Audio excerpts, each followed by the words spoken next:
differentiate exponential functions. So, first let's find the differentiation of this special constant, e to the power of x. What is e? E is basically the sum of all the numbers divided by its factorials, for what I know. Maybe I'm wrong, but it's a very special number which appears many times in mathematics. Now, the differentiation of e to the x power is always e to the x power. In fact, this is not even a formula.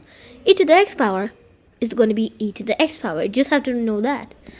But there are going to be some interesting formulas coming up. Say if you had e to the ax power. It could equal e to the ax power, but instead it equals to a times e to the ax power. This is what it equals. And one final formula.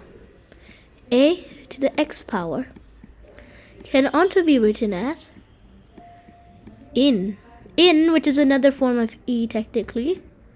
It's kind of like another form of e only.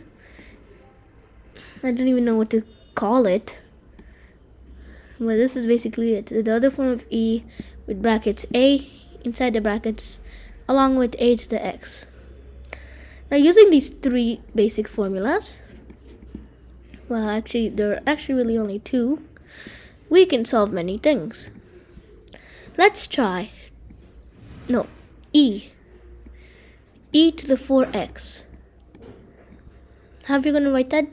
We're going to write that as 4 e to the 4x. How are we going to write 7 to the x? 7 to the x we'll write as, and again this is not going to be like a formula like you can do 7 to the 9th and write it like that. No, it's like x being like the value you're plugging in for the function. This is a function mainly.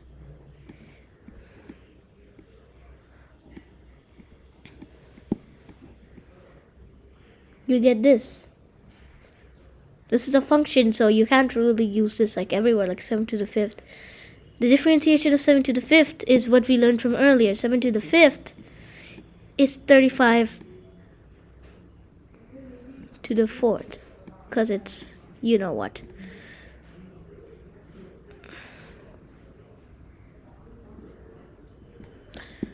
Now let's try something weird. Let's add up what we know.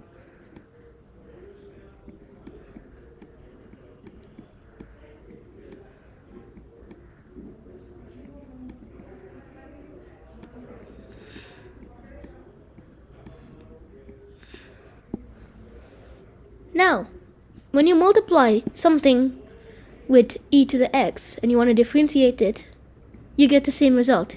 So if you have a times e to the x power, you'd get a times e to the x power. Again, that is one thing you should remember, but it's quite common.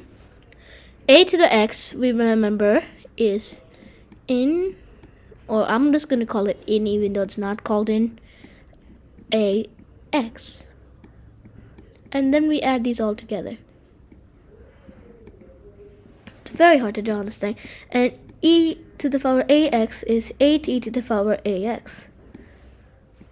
So this is how you differentiate.